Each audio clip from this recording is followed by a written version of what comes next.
The ballroom fell silent as Elizabeth Harrington stepped onto the stage, commanding attention in her tailored navy dress.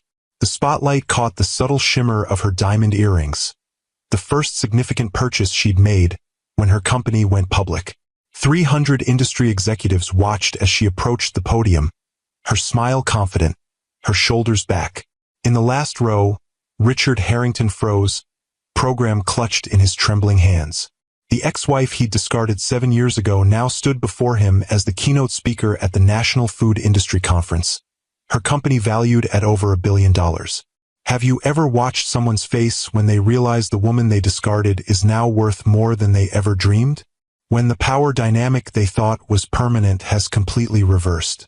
7 years ago, Richard walked out on Beth and their newborn twins for a younger model. Today, he's desperate for investors while she's the billion-dollar keynote speaker everyone came to hear. But how does a heartbroken mother of twins transform betrayal into an empire? And what happens when the man who abandoned her family suddenly wants back in? If you've ever had to rebuild your life from scratch, hit that like button right now. Let me know in the comments if you've turned pain into purpose. Thank you for that warm welcome, Beth began, her voice carrying the gentle lilt of her Oklahoma roots. 7 years ago, I was baking pies in my parents' kitchen with 2 babies napping nearby, wondering how I was going to make rent the following month. A ripple of appreciative laughter moved through the audience. Today, Harrington Foods products are in over 30,000 stores nationwide, and that same pecan pie recipe my grandmother taught me has become America's best-selling dessert. She paused, letting the magnitude of that transformation sink in.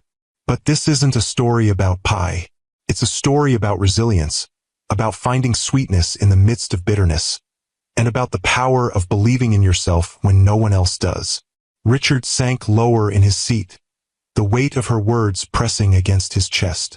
The woman on stage bore little resemblance to the young wife he'd discarded, not just in her elegant appearance, but in the core of steel that radiated from her every word, every gesture. This was a woman who had not just survived abandonment but had transformed it into triumph. I lost everything once, Beth continued, her voice even and strong. But I learned what really matters. My children, my determination, and the ability to start over. Success isn't about getting even.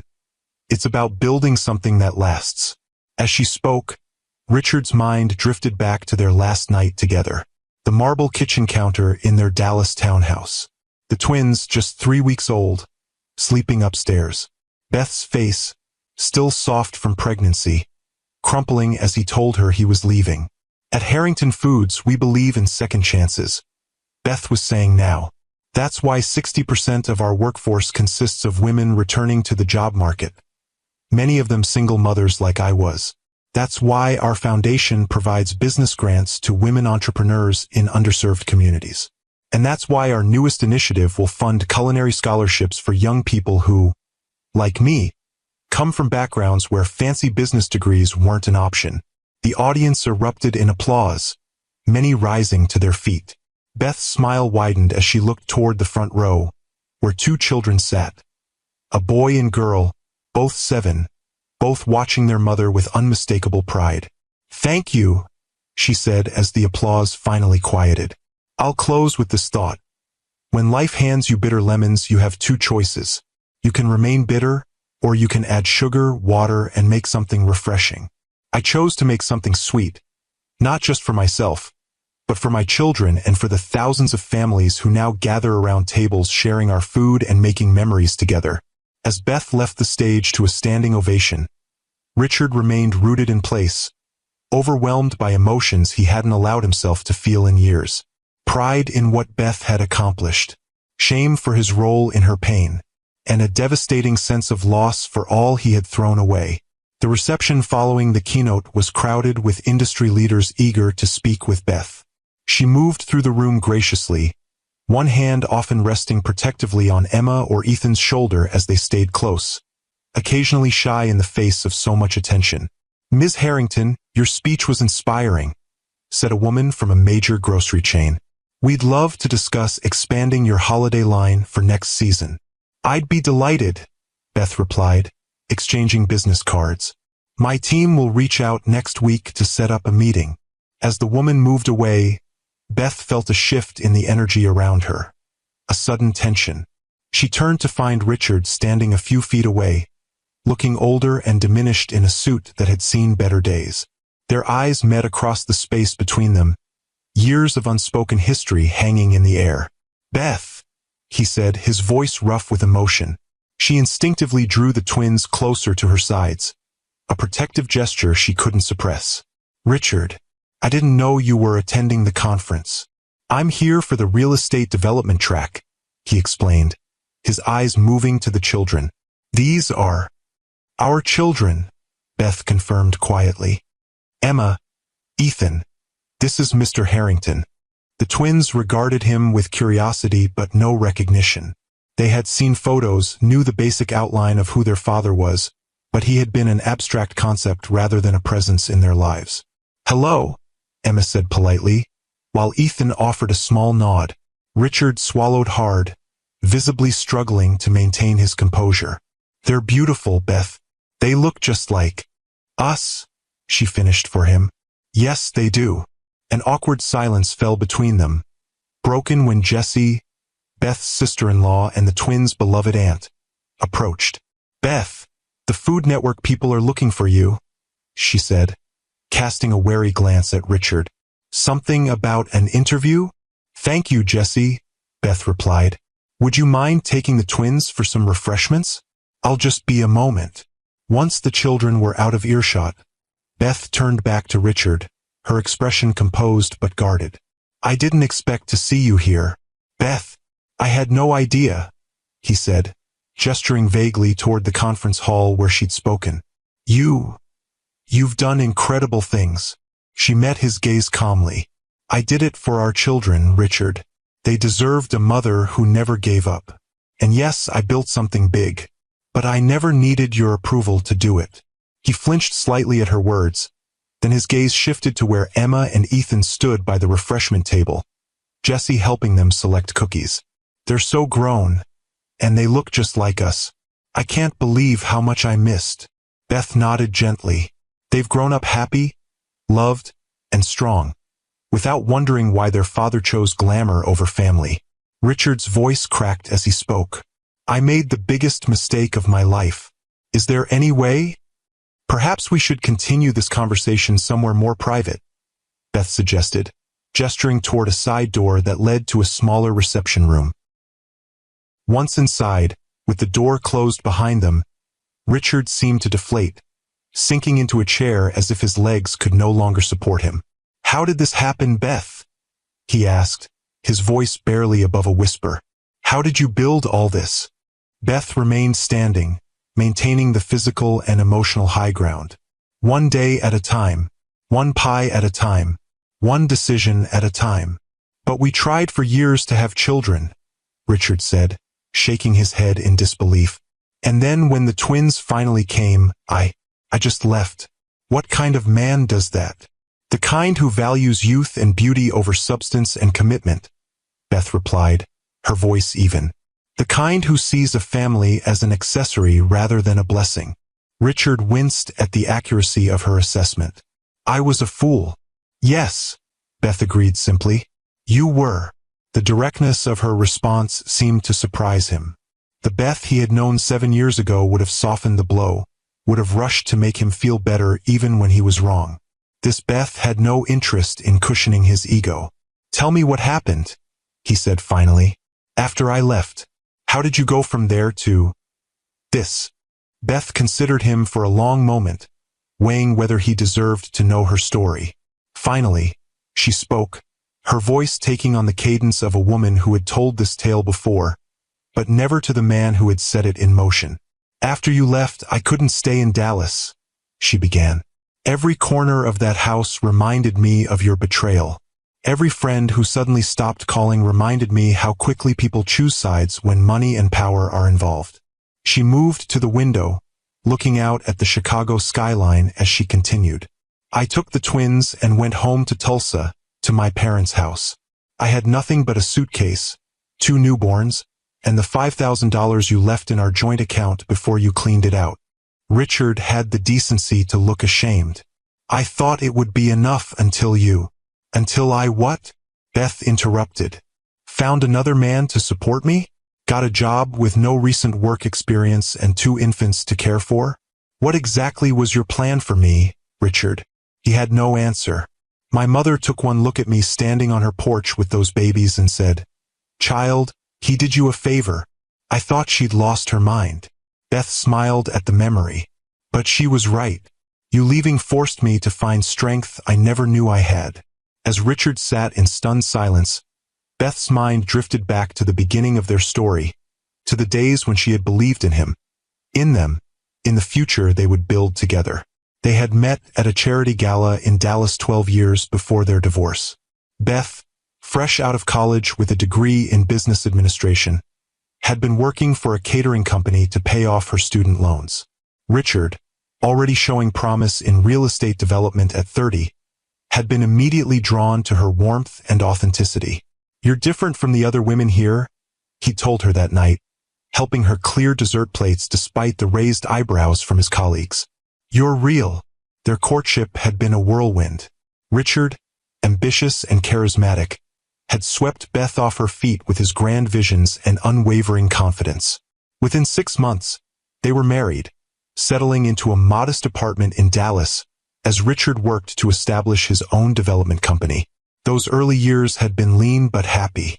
Beth had handled the books for Richard's fledgling business, working late into the night at their kitchen table while he networked and closed deals. She'd believed in his vision, supported his dreams, put her own career aspirations on hold to help build his. "Remember how we used to celebrate every small victory?"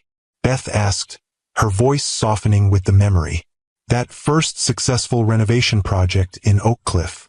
The day you signed the lease on your first office space. We'd splurge on a bottle of champagne we couldn't afford and toast to our future." Richard nodded, his eyes distant. "You always believed in me, even when the banks didn't." "I did," Beth agreed. "And when your company finally took off, I was so proud." We both were. The success had come gradually, then all at once. By their 5th year of marriage, Harrington Development Group was handling multimillion-dollar projects across Texas. They'd moved into a beautiful home in Highland Park, joined the right country clubs, attended the right parties. Richard had become the man he'd always wanted to be, respected, wealthy, powerful. And Beth had become, what? The supportive wife, the perfect hostess, the woman who stood beside him at events, smiling and gracious, while her own dreams gathered dust. "We started trying for a baby early in our marriage," Beth continued, her voice growing quieter. "Remember how excited we were? How sure we were that it would happen right away. But it hadn't happened right away. Month after month of disappointment had turned into years of specialists, treatments, tears. The strain had begun to show in their marriage. Richard, accustomed to controlling outcomes through sheer will and money, had grown frustrated with this challenge he couldn't overcome. "I started to feel like I was failing you," Beth admitted. "Like my body was betraying us both." "I never should have made you feel that way," Richard said, his voice thick with regret. "It wasn't your fault." "No," Beth agreed. "It wasn't. But you made it feel like it was." The treatments had finally worked after years of trying. When the doctor had confirmed not just a pregnancy but twins, Beth had wept with joy. Richard had seemed happy too, proud even, already talking about the Harrington heirs who would someday take over his company. Throughout the pregnancy, Beth had glowed with happiness, nesting and preparing for the babies she had wanted for so long. If she noticed Richard's increasing absences, his late nights at the office, his distraction when he was home, she had attributed it to work stress, to his excitement about becoming a father. "I was so naive," Beth said, shaking her head at her younger self. "So trusting. Even when Marissa Jenkins called to tell me she'd seen you having dinner with a young woman at the mansion, I made excuses for you. Business meeting, I told myself. Client dinner." Richard's face flushed with shame. "Sophia was a model I met at a charity auction. She was 25, ambitious, beautiful. She made me feel young, powerful. I told myself it was just a flirtation, nothing serious. Until it was, Beth finished for him. The twins had been born 3 weeks early, a difficult C-section that had left Beth exhausted and in pain. Richard had been there for the birth, had held Emma and Ethan with wonder in his eyes. For a brief moment, Beth had thought perhaps the babies would bring them closer, would remind Richard of what truly mattered. Instead, 3 weeks later, he had sat her down in their marble kitchen and ended their marriage with clinical detachment. "I want a divorce," he had said, watching her face crumple as she sat at the kitchen island, still recovering from her C-section. "Sophia understands me in ways you never did." "Richard, please," Beth had whispered, tears streaming down her face. "We just had babies. Our babies. We can work through this." "There's nothing to work through," he'd replied coldly. "I've made my decision. You can keep the house and enough to get by. You'll be fine with the kids." He'd walked out that night, leaving behind the woman who had supported him through every lean year, who had believed in him when no one else did. The woman who had just given him the children they'd spent years praying for. All for Sophia Lang, with her perfect body and ambitious eyes, who had made him feel young and powerful again. "The divorce was ugly," Beth said, returning to the present. "Your lawyers tried to minimize everything. My contributions to your business, my needs as a new mother, the children's future requirements. You fought me on every point, even though you were the one who left." Richard couldn't meet her eyes. "I was angry, defensive. I told myself you were trying to punish me, to take what I'd built." "What we built," Beth corrected him. "But in the end, I didn't want your money. I just wanted peace. I wanted to raise our children without bitterness and fighting. So I took what you offered, the house I couldn't afford to maintain, the generous settlement that barely covered 6 months of expenses, and full custody of the twins." She paused, her gaze direct and unflinching. "And then I left Dallas with my dignity intact and my children in my arms. That was worth more than anything you could have given me." Sisters, have you witnessed someone underestimate a strong black woman? Tag someone who needs this reminder of our resilience and drop a crown in the comments. The first months in Tulsa had been a blur of sleepless nights and tearful days. Beth's parents' modest home had become her refuge, a place where she could heal and gather her strength. Her mother would rock one twin while Beth nursed the other, her weathered hands gentle, her wisdom constant. "You come from strong stock, Elizabeth Marie," her mother would say. "Your grandmother raised 6 children after your grandfather passed. Your great-grandmother built a life from nothing during the hardest of times. And here you are, with a college education and 2 beautiful babies. You think some man leaving you is going to break that line of strength? Think again." During those early days, cooking became Beth's therapy. While the twins napped, she would stand beside her grandmother in the kitchen, learning the recipes that had sustained their family through generations of hardship and joy. "The secret's in the patience," Grandma would say, showing Beth how to caramelize the pecans for her famous pie. "Can't rush goodness, just like you can't rush healing." By the time the twins were 6 months old, Beth had begun selling baked goods at the local farmer's market. Her pecan pies, made from her grandmother's recipe with a twist of honey instead of corn syrup, quickly developed a following. Soon she was taking orders for church events, family reunions, and small weddings. "I remember the first time I made $100 in a single day at that market," Beth told Richard, the memory bringing warmth to her voice. "I came home and cried because it meant I could buy diapers without asking my parents for help." Richard shifted uncomfortably in his chair. "I tried to send child support after the divorce was final, but the checks came back. Your father said you didn't want anything from me." "I didn't," Beth confirmed. "Not after your lawyer tried to claim I'd abandoned our marriage by moving to Tulsa. Not after you testified that I'd been emotionally unavailable during my pregnancy, as if growing your children was some kind of personal failing." The divorce had been swift and brutal. Richard's family money had secured him the best attorneys, while Beth could barely afford the filing fees.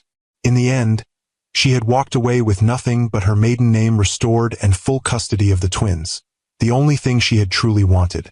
"By the time the twins were toddlers, I had 3 regular employees, all single mothers who needed flexible hours just like I did. We converted my parents' garage into a commercial kitchen and called ourselves Beth's Southern Sweets. We sold pies, cakes, and cookies to every restaurant and cafe in a 50-mile radius. Beth's business acumen had surprised even herself. She took online courses in marketing and business management while the twins slept. She learned about food safety regulations, packaging requirements, and distribution channels. She built a website and started shipping her most popular items to customers who had moved away but still craved a taste of home. The turning point came when Emma was 4, Beth continued. She had a high fever that wouldn't break. I had to take her to the emergency room, but I had no health insurance. The bill wiped out our savings, and I realized that if I wanted security for my children, I needed to think bigger. That night, after the crisis had passed and both twins were sleeping soundly, Beth had sat at her grandmother's kitchen table with a notebook and a determination that bordered on desperation. If local success wasn't enough, she would have to expand. If fresh baked goods were too limited, she would have to innovate. I developed a method to make our pecan pies shelf-stable without losing the homemade taste, Beth explained. It took months of experimentation, but eventually I created a product that could be shipped nationwide and still taste like it came from Grandma's oven.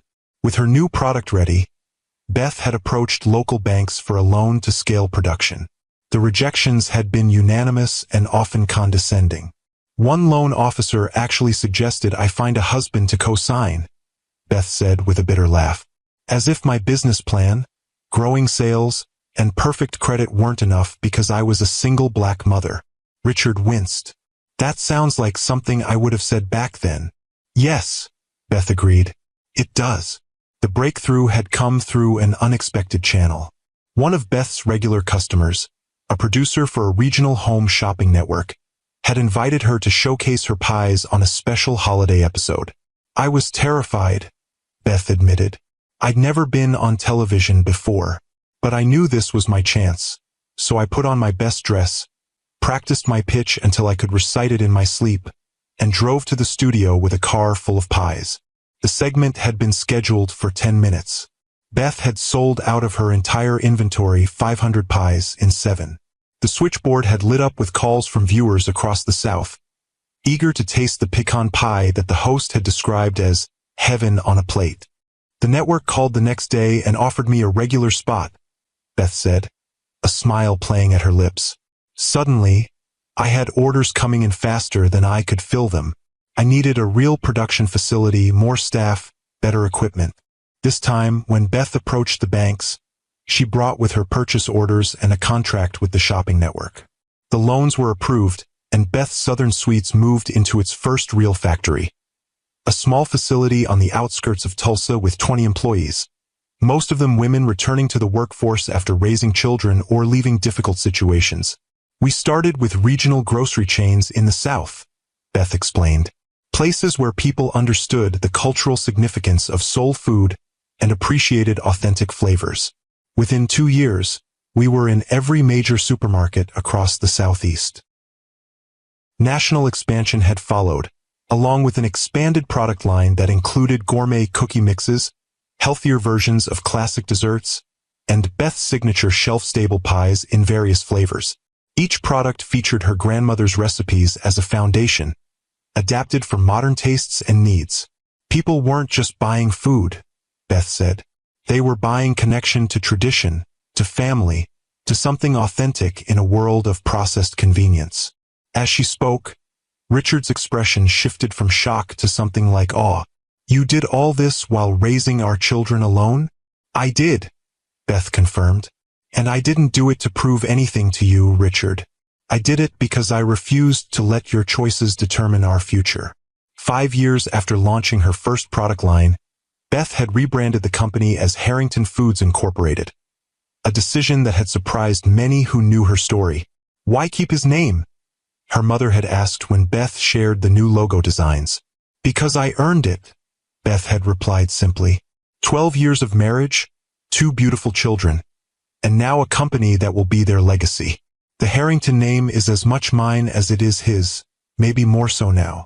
The rebranding had coincided with Beth's biggest business gamble, a line of healthier comfort foods that maintain the flavor of traditional recipes while reducing sugar, salt, and preservatives. Food critics had been skeptical, but consumers had embraced the products enthusiastically, particularly mothers looking for convenient options they could feel good about serving their families. Last year, we hit the billion-dollar valuation mark, Beth said, her voice matter-of-fact rather than boastful. We now have factories in Texas, Georgia, and Oklahoma, employing over 800 people, 60% of them women returning to the workforce.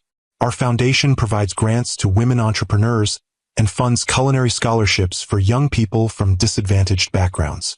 Richard sat in stunned silence, trying to reconcile the woman before him with the young wife he had so carelessly discarded. And the twins? How have they been through all this? Beth's expression softened at the mention of their children. They're amazing kids, Richard. Emma is artistic, sensitive, already showing talent in the kitchen. Ethan is analytical, practical, always asking questions about how things work. They're both doing well in school, have friends, activities. Do they? Richard hesitated, then forced himself to continue. Do they ask about me? They did when they were younger, Beth admitted. I never lied to them. I told them you were their father, that you lived in Dallas, that you weren't able to be part of our family anymore. As they got older, they asked more specific questions, and I answered those honestly too. What did you tell them? Richard asked, his voice barely audible. The truth, Beth said simply. That you left us for another woman when they were babies. That you chose a different life. That it wasn't their fault. Richard flinched at the bluntness of her words. They must hate me. They don't know you well enough to hate you, Beth replied. You're an abstract concept to them, Richard. A photograph, a story. They've never felt the impact of your absence because they've never known your presence. The truth of that statement hit Richard like a physical blow. He had missed everything. First steps, first words, first days of school. He had missed fevers and nightmares, scraped knees and lost teeth. He had missed the everyday moments that formed the foundation of a parent-child relationship. I've been a fool, he said again, but this time the words carried the weight of 7 years of absence, of choices that couldn't be undone. Yes, Beth agreed, but her voice had lost its edge. But that doesn't mean you can't make better choices now. Richard looked up, hope flickering in his eyes. What are you saying? I'm saying that Emma and Ethan deserve to know their father, if he's genuinely interested in being part of their lives, Beth said carefully. Not the man who left, but the man you might become. Someone who puts their needs first, who shows up consistently, who earns their trust. I want that chance, Richard said immediately. More than anything.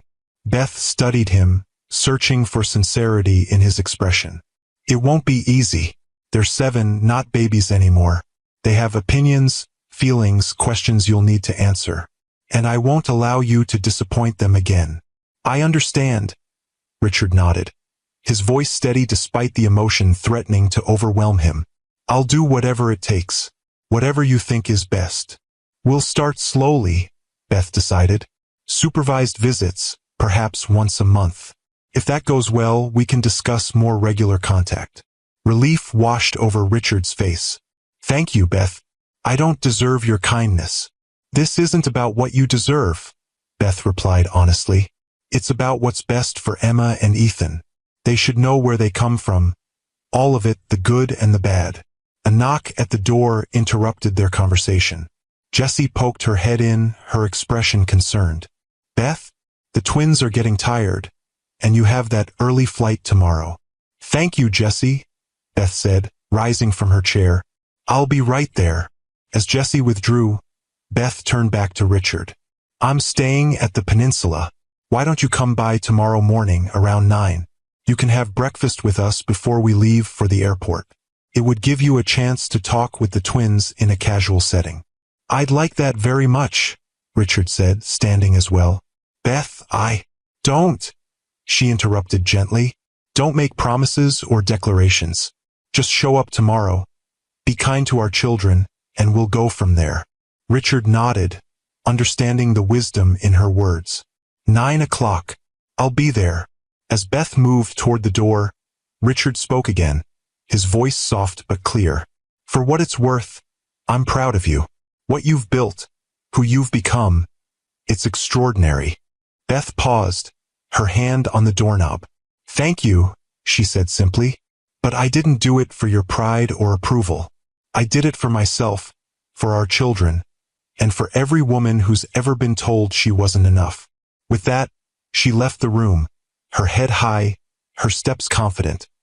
A woman who had transformed betrayal into triumph, heartbreak into empire, abandonment into strength. If you believe in the power of sisterhood and community to lift us up, subscribe to Timeless Love Tales for more stories that celebrate our strength. The next morning dawned clear and bright, Chicago's skyline gleaming in the early sunlight. In their peninsula suite, Beth helped the twins prepare for breakfast, answering their curious questions about the man they would be meeting. Is he really our dad? Emma asked, her small fingers working to fasten the buttons on her cardigan. Yes, sweetheart, Beth replied, gently taking over the task. He's your biological father, but he doesn't live with us, Ethan stated, more observation than question. He lives in Dallas. That's right, Beth confirmed. Your father and I divorced when you were babies. He's been living his own life and we've been living ours. Is he nice?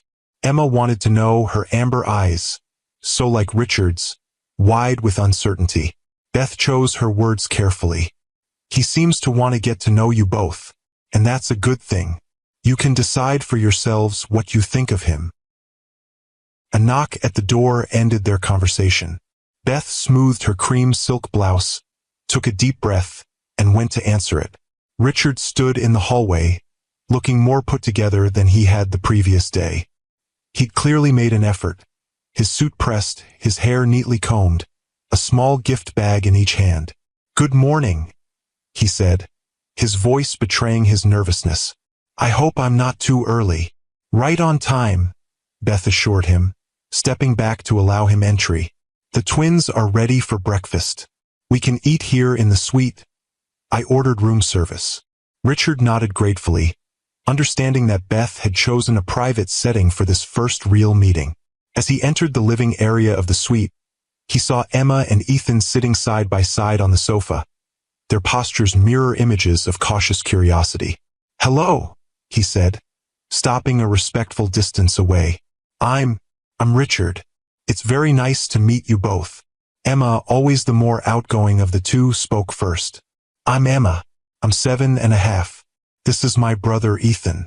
He's 7.5 too, but I was born 6 minutes earlier. A smile tugged at Richard's lips. That makes you the big sister then. That's what I always tell him, Emma agreed seriously. Ethan studied Richard with a thoughtful expression that reminded Beth painfully of his father. You look like the pictures, he finally said. What pictures? Richard asked, glancing at Beth. Mom has a photo album, Ethan explained. There are some pictures of you and her from before we were born. At your wedding and stuff. Beth had indeed kept a small album of photographs from their marriage, not out of sentimentality, but because she believed the twins deserved to see evidence of their origins, to know that they had come from what was once love, even if it hadn't lasted. I see, Richard said, clearly touched that Beth had preserved this connection for their children. Well, I brought you both something. Just a small gift. He held out the bags, one to each child. Beth tensed slightly, wondering what Richard might have chosen, hoping it wouldn't be something extravagant or inappropriate. She needn't have worried. As the twins opened their gifts, they each pulled out a snow globe containing a miniature Chicago skyline. I thought you might like a souvenir of your trip, Richard explained. Something to remember Chicago by. Cool, Emma exclaimed, shaking the globe to watch the snow swirl around the tiny buildings. Look, Mom, it has the big bean thing we saw yesterday. Cloud Gate. Ethan corrected his sister, examining his own globe with equal appreciation. That's what the real name of the bean sculpture is. Thank you, Mr. Harrington. You're welcome, Richard replied, visibly relieved at their positive reaction. And you can call me Well, whatever you're comfortable with. A knock announced the arrival of breakfast.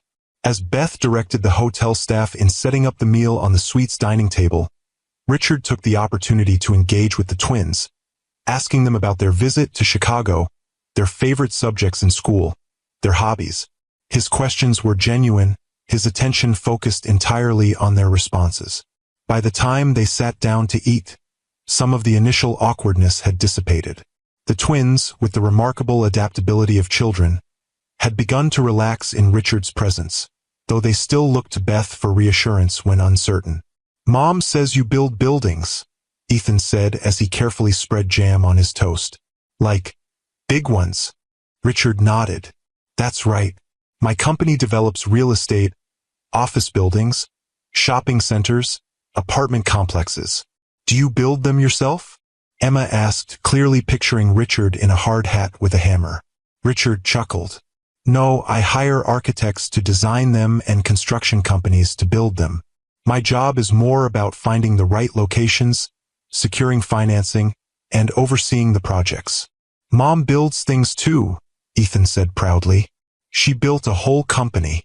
"Yes, she did," Richard agreed, his admiration evident. "A very successful one. We help sometimes," Emma added. "Mom lets us taste test new recipes.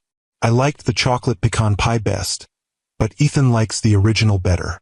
"I'm a traditionalist," Ethan explained with such adult seriousness that Beth had to hide a smile. "I'd love to try both someday," Richard said. "If that would be okay." The conversation continued, flowing more easily as the meal progressed. Richard proved to be good with the twins, listening attentively to their stories, answering their questions honestly but age-appropriately, never talking down to them or dismissing their interests. Beth observed this interaction with mixed emotions. Part of her, the protective mother, remained wary, alert for any sign that Richard might hurt or disappoint her children. But another part, the part that had once loved this man, that had dreamed of raising a family with him, felt a bittersweet pang at the glimpse of what might have been. As breakfast concluded, Beth glanced at her watch. "We should start packing up. Our flight leaves in a few hours." The twins excused themselves to gather their belongings, leaving Beth and Richard alone at the table. "They're incredible, Beth," Richard said softly. "So bright, so well-adjusted. You've done an amazing job with them." "Thank you," Beth replied. "They make it easy most days. They're good kids." "When can I see them again?" Richard asked, the question tentative but hopeful. Beth considered this. "We live in Tulsa. You're in Dallas. It's not an insurmountable distance, but it's not exactly convenient either." "I could come to Tulsa," Richard offered immediately. "Once a month, like you suggested. More often if you and the twins are comfortable with that." Beth nodded slowly. "Let's start with once a month. Perhaps a Saturday afternoon. You could take them to the park for ice cream, something simple. I'd be nearby, but not hovering." "That sounds perfect," Richard agreed. "And Beth, thank you for giving me this chance. I know you have every reason not to." "The twins deserve to know you," Beth said simply. "As long as you're committed to being a positive presence in their lives, I won't stand in the way." Richard's expression grew serious. "I am committed. I've missed 7 years of their lives. I don't want to miss any more." Beth studied him, searching for sincerity in his eyes. What she saw satisfied her, at least for now. "Then we'll make it work, for their sake." As they exchanged contact information and discussed logistics for Richard's first visit to Tulsa, Beth felt a strange sense of closure. The man sitting across from her was still Richard, still handsome despite the new lines in his face, still charismatic despite his diminished circumstances, but he was no longer the center of her world, no longer the man who could break her heart with a single cruel word. She had built a life without him, a successful business, a loving home for their children. She had transformed herself from the devastated young mother he had abandoned into a confident, powerful woman who answered to no one but herself. Whatever happened next with Richard's relationship with the twins, Beth knew she would be fine. More than fine, she would continue to thrive. When it was time to leave, Richard helped carry their luggage down to the waiting car. The twins, having warmed to him over breakfast, allowed him to hug them goodbye, though the embraces were brief and somewhat awkward. "I'll see you both soon," Richard promised. "In Tulsa. We can get to know each other better there." "Okay," Emma said, offering him a small smile. "Maybe you can try Mom's pecan pie then." "I'd like that very much," Richard replied, his voice thick with emotion. As the car pulled away from the curb, Beth watched Richard through the rear window, a solitary figure growing smaller with distance. The twins were already absorbed in their snow globes, shaking them to create miniature blizzards around the Chicago skyline. "Mom," Ethan asked, looking up from his souvenir, "is Mr. Harrington going to be part of our family now?" Beth chose her words carefully. "He's already part of our family in one way. He's your biological father. Whether he becomes more than that depends on many things. But what I want you both to remember is that our family, you, me, Grandma and Grandpa, Aunt Jessie, that's solid. That doesn't change, no matter what." Emma nodded, seemingly satisfied with this answer. "I think he's sad," she observed with the startling perception children sometimes display. "Why do you think that, sweetheart?" Beth asked. "His eyes," Emma said simply. "They look happy when he smiles, but sad the rest of the time, like he lost something important." Out of the mouths of babes, Beth thought. Well, in a way, he did lose something important. He lost the chance to watch you both grow up. That's a very sad thing for a parent to miss. But it was his choice, right? Ethan asked, his logical mind seeking clarity. He chose to leave. Yes, Beth confirmed. Never one to shield her children from difficult truths. He did make that choice. But people can regret their choices, can wish they had done things differently. And can they fix it? Emma wanted to know. Can they make it better after they make a bad choice? Beth looked at her daughter's earnest face, at her son's thoughtful expression, and felt a surge of love for these remarkable children who were trying to make sense of a complicated adult world. Sometimes, she said honestly, not always and not completely. Some choices have consequences that can't be undone. But people can learn, can grow, can try to do better. And we can choose whether to give them that chance. The twins considered this, processing it in their different ways. Emma with her heart, Ethan with his head. I think we should give him a chance, Emma decided finally. Everyone deserves a second chance, right? That's what you always say about the ladies who work at the factory. Beth smiled at her daughter's application of this principle. That's true. I do believe in second chances. But with conditions, Ethan added, ever the pragmatist. Like, they have to prove they deserve it. Also true, Beth agreed. Very wise, both of you. As the car carried them toward the airport, Beth felt a sense of peace settle over her. The confrontation she had both dreaded and perhaps secretly anticipated for 7 years had come and gone. Richard had seen the woman she had become, the empire she had built, the children she had raised. And she had seen him too. Not the powerful, confident man who had once dominated her world, but a humbled, regretful human being seeking redemption. Whether he would find it, whether he would prove worthy of the second chance their children seemed willing to offer, remained to be seen. But Beth was no longer invested in his success or failure. Her happiness, her fulfillment, her sense of self-worth no longer depended on Richard Harrington's choices. She had built something sweet from the bitter lemons he had handed her. And that, perhaps, was the greatest triumph of all. 2 years later, the kitchen of Beth's Tulsa farmhouse bustled with activity as Emma and Ethan, now 9, helped prepare Sunday dinner.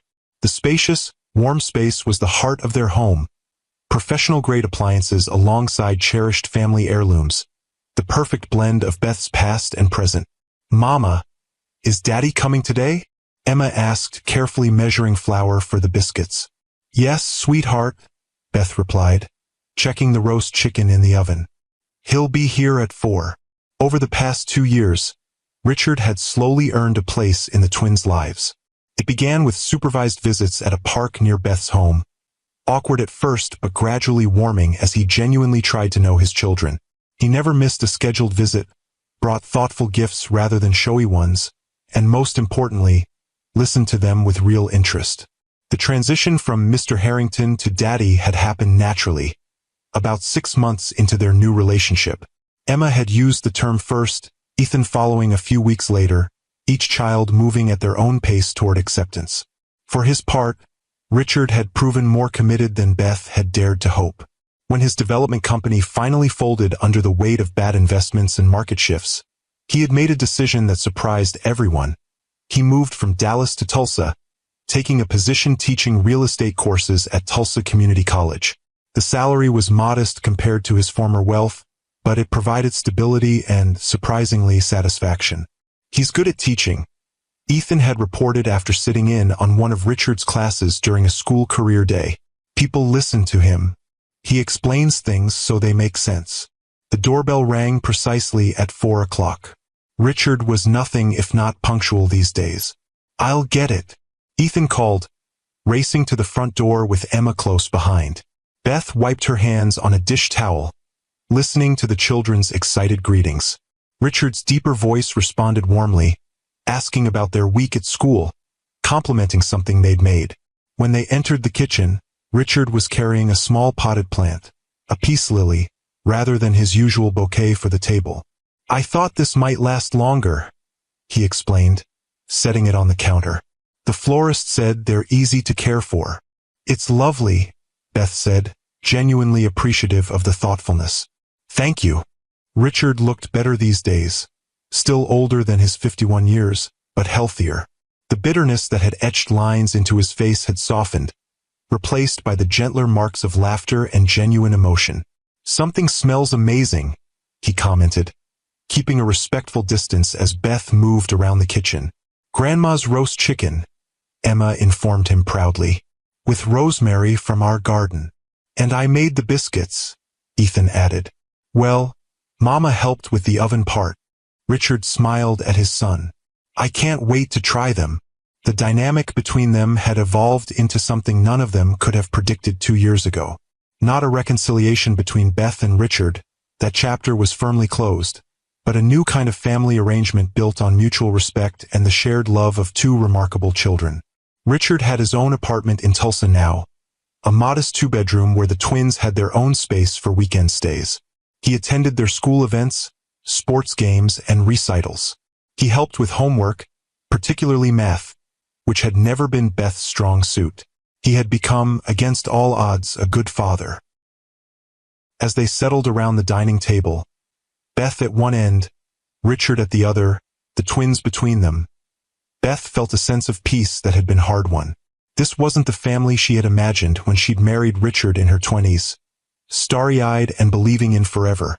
It was something different, more complex, shaped by pain and growth, but ultimately stronger for having been broken and carefully reassembled. "Before we eat," Beth said, "let's each share something we're grateful for. Emma, would you like to start?" Emma thought for a moment. "I'm grateful for my science project winning first place. And for Mama's new strawberry pie that's going to be in stores next month. I'm grateful for my baseball team," Ethan said, "and that Daddy's coming to my game on Saturday." Richard looked surprised and touched. "I wouldn't miss it for anything." When his turn came, Richard spoke carefully, his eyes moving between the 3 faces around the table. "I'm grateful for second chances, for the opportunity to know my amazing children, and for Beth's generosity in allowing me to be here, despite everything." Beth felt the weight of his words, the genuine remorse behind them. The anger that had once burned so fiercely had long since cooled, replaced by something like compassion for the man who had lost everything that truly mattered in pursuit of what didn't. "And you, Mama?" Emma prompted. "What are you grateful for?" Beth looked at her children, healthy, happy, secure in the knowledge that they were loved. She looked at her ex-husband, humbled, transformed, committed to being the father their children deserved. And she thought of the empire she had built from nothing but determination and her grandmother's recipes. "I'm grateful for the journey," she said simply. "Even the hardest parts, especially the hardest parts, because they led us here to this table, to this moment." As they ate, the conversation flowed easily: school projects, Richard's students, the latest developments at Harrington Foods. The company continued to thrive under Beth's leadership, expanding into new markets, developing innovative products, maintaining its commitment to employing women returning to the workforce. The new factory in Memphis is almost ready, Beth mentioned as they cleared the dinner plates. I'll need to be there for the opening next month. That's your third factory, right? Richard asked, genuinely interested in her business success.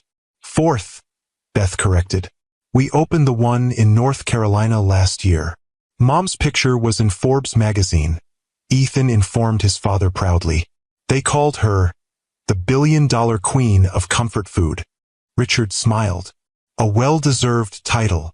After dinner, while the twins went to finish their homework, Beth and Richard sat on the back porch, watching the sunset paint the Oklahoma sky in shades of pink and gold.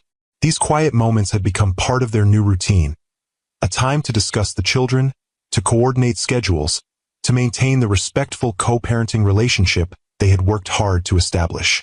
Beth, Richard said after a comfortable silence, there's something I've been wanting to tell you. She turned to him, curious. What is it? I've met someone, he said carefully. Her name is Diane. She teaches English at the community college. Beth felt a momentary surprise, followed by a realization that she wasn't jealous or upset, just concerned about how this might affect their children. That's good, Richard, she said sincerely. You deserve happiness. Thank you, he replied, clearly relieved by her reaction. It's still new, but it feels right, different from anything before. She's kind, intelligent, grounded. Have the twins met her? Beth asked, the mother in her immediately focusing on what mattered most. Not yet, Richard assured her. I wanted to talk to you first to make sure you're comfortable with it, and to get your advice on how to introduce her to them. The fact that he sought her input, that he prioritized the children's well-being and her comfort level spoke volumes about how much he had changed. I appreciate that, Beth said. Maybe start with something casual, a picnic at the park, ice cream. Keep it light, no pressure. Let them get to know her gradually. Richard nodded, taking her advice seriously. That sounds perfect. And Beth, I want you to know that no one will ever replace you in their lives. Or try to. I know that, she said confidently.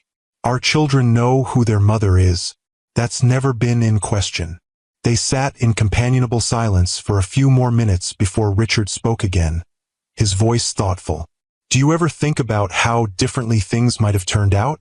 If I hadn't been such a fool 7 years ago. Beth considered the question, looking out at the garden she had planted with her own hands, the home she had created for her children, the life she had built from the ashes of their marriage. Sometimes, she admitted. But then I look at everything that came after, Harrington Foods, the foundation, the opportunities we've created for other women. None of that would exist if you hadn't left. You might have built something just as impressive, Richard suggested. You were always capable of greatness, Beth. I just didn't see it then. Maybe, she acknowledged, but it would have been different. And I like the life I've created, Richard. I'm proud of it. I wouldn't trade it, even to erase the pain. He nodded, understanding.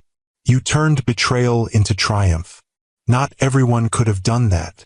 My grandmother used to say that life gives you exactly what you need, even when it doesn't give you what you want, Beth said, smiling at the memory.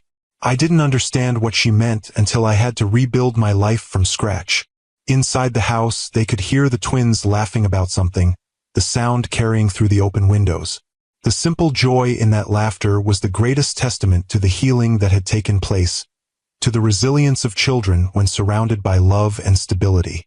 They're going to be fine, aren't they? Richard asked, his voice carrying a father's eternal concern. Better than fine, Beth assured him. They have 2 parents who love them, who put their needs first. That's more than many children have. As the evening wound down and Richard prepared to leave, the twins came out to say goodbye, each hugging him tightly, secure in the knowledge that they would see him again soon. This, perhaps, was the greatest gift Beth had given them. The ability to trust in their father's presence, to believe in his love despite his past absence.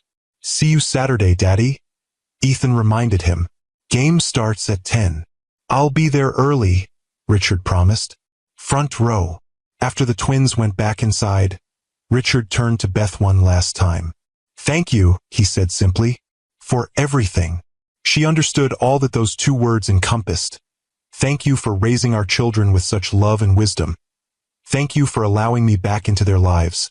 Thank you for finding a way to forgive what I once thought was unforgivable. "You're welcome," she replied, equally simple, equally profound.